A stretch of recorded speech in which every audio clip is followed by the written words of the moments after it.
Eu não vou me demorar muito, porque o promotor de justiça já inclusive falou o que eu iria aqui falar. Mas vou apontar apenas na lei o que ele disse. Segundo o que estabelece o artigo 15 do Código Penal, diz assim: o agente que voluntariamente desiste de prosseguir na execução ou impede que o resultado se produza, só responde pelos atos já praticados. Eu queria muito ver a aplicação desse dispositivo legal nas nossas sessões com mais frequência, mas infelizmente tem alguns operadores do direito que não entendem assim. Que apesar do dispositivo ser claro, objetivo, não deixar nenhuma margem de dúvidas, ainda assim, muitas pessoas são condenadas de uma forma, eu entendo, demasiada, exagerada.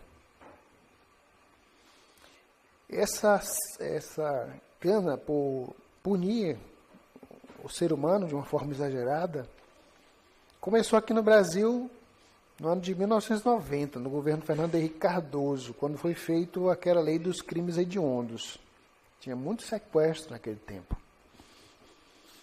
Então, eles inventaram essa lei, tentando piorar alguns tipos de tratamento, de tratamento prisional para certos tipos de crime, imaginando que, ao piorar a situação penal e processual penal, as pessoas iriam arrefecer e desistir da prática criminosa.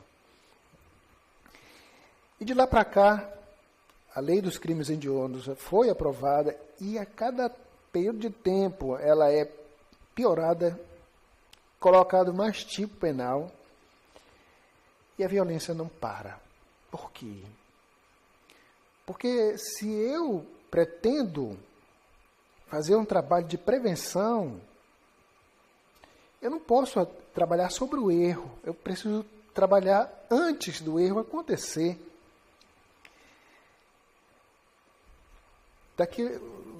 A última reforma que teve, passou-se de 30 para 40 anos o período máximo de pena, de cumprimento de pena que a pessoa pode cumprir aqui no Brasil. Aumentou 10 anos.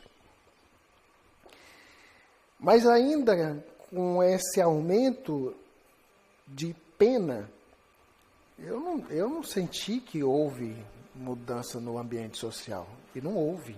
E não vai haver. Não vai haver. Porque é muito cômodo você chegar com teu aluno, teu filho, e ele errou e você não gostou, e aplicar um castigo, uma disciplina, sem primeiro ter municiado essa pessoa com as informações e os elementos que ele precisaria ter para poder se portar. É mais ou menos assim, eu chego numa sala de aula de alunos do ensino médio e dou uma fórmula matemática que até os doutores têm dificuldade para elucidar e resolver, e vão querer exigir dessas pessoas aquilo que elas não foram habilitadas, elas não foram ensinadas, não foram instruídas. E aí fica muito fácil eu cobrar os erros de uma pessoa sem ter munido essa pessoa de elementos mínimos, basilares, para que ela pudesse se portar. E um desses elementos mínimos, eu entendo, que é condições assim mínimas de vida, né? Um salário decente, instrução decente. Nesse aspecto, os países nórdicos, eles são um exemplo. Educação de primeira qualidade, né? Investimento no ser humano de forma bem acentuada. E os resultados são colhidos por essas pessoas que decidiram fazer do trato público algo humano. Então, existem alguns países nórdicos que a pessoa, e também no Japão, isso aí existe no Japão, a pessoa pega o filho dele de 5 anos de idade, coloca no ônibus, vai trabalhar e a criança dele vai no ônibus e volta. E a pessoa se sente segura. Parece que não é a Albânia, não. É um país mais ou menos assim, mas eu acho que não é a Albânia. Que um turista estava passando lá, brasileiro, e disse, olha, uma coisa que eu achei aqui impressionante. Crianças saindo da escola e andando sozinha para sua casa. Eu achei isso um absurdo. E os pais não têm nenhum tipo de medo, de receio de deixar suas crianças assim. A gente deveria aprender com essas pessoas. Mas, infelizmente, o que nós temos para o nosso consumo hoje de cotas sociais é fruto da decisão que nós tomamos ao eleger os nossos representantes. Pense muito bem nisso antes de fazer o seu voto, porque é a sociedade que vai pagar o preço da sua decisão. Então, diz aqui o artigo 15 do Código Penal que o agente que voluntariamente desiste, ou seja, ninguém tomou a arma branca das mãos da dona Ellen. Então, ela desistiu. Ela disse que foi uma pessoa que disse, olha, pensa bem o que tu está falando, deixa disso. Uma vizinha falou alguma coisa para ela, falou. Mas não constrangiu, não obrigou. Ninguém chegou lá com um pedaço de pau e tirou a faca da mão dela. Ela desistiu voluntariamente. E essa desistência, não é, voluntária que a pessoa tem, o legislador, ele premia as pessoas. É uma sanção premial. Desista, porque se você desistir, você vai ser recompensado. E é isso que diz o artigo 15 do Código Penal.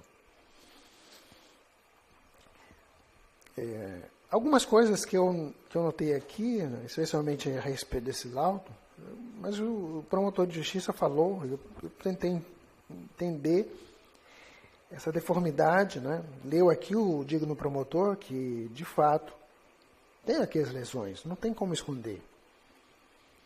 A ação, entretanto, é cortante e pérfuro cortante, não tem ação contundente, ou seja, não teve barra de ferro no entendimento. Se bem que ela disse, olha, tinha uma barra de ferro lá, mas era uma barra de ferro oca.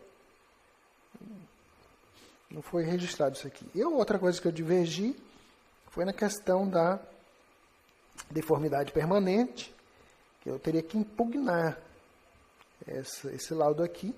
Eu fico me imaginando como é que uma pessoa sofre lesões no dia anterior e no dia seguinte vai para o médico e ele diz, olha, a deformidade é permanente. Eu não entendi. Mas aí foi dito pelo promotor que se trata das cicatrizes, né? Então, é isso aí. A defesa verbera em favor da dona Ellen, o mesmo argumento que foi apresentado pelo Ministério Público. Tá? Então, nós vamos agora passar a votação. São 4 votos que vão ser apresentados, né? 4 possibilidades de o senhor e a senhora manifestar o seu juízo de valor em relação a esses fatos. A primeira pergunta que o juiz vai fazer é sobre materialidade. E a materialidade está aqui, olha. Não tem como eu dizer que não existe materialidade. Esse laudo, que está aí na mão de cada um dos senhores e senhoras, diz que tem materialidade, sim, de um crime de lesão corporal. Tá?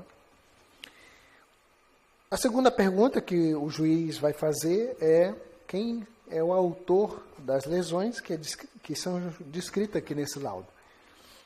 E a dona Ellen disse, sou eu. Então, eu não tenho muito o que argumentar aqui. primeiro voto é sim, materialidade. O voto seguinte, que é o de número 2, também é sim, porque ela assumiu a autoria. Então vem o terceiro voto, que é o jurado absolve.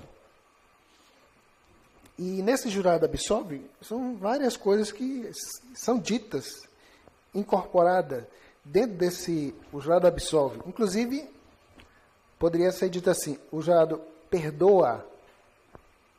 O jurado perdoa, poderia ser dito. O jurado absolve, o jurado perdoa, a mesma coisa. Então, a depender do que passou no coração do senhor e da senhora, não, eu vou perdoar. Mas não é a hora outra que deveria perdoar? Pois é, a lei botou na sua caneta, né, nas suas mãos, o direito de perdoar. O juiz de direito não tem essa prerrogativa, mas o senhor e a senhora têm.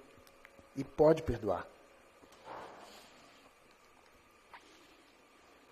O quarto voto é a questão da desclassificação do ilícito para lesão corporal.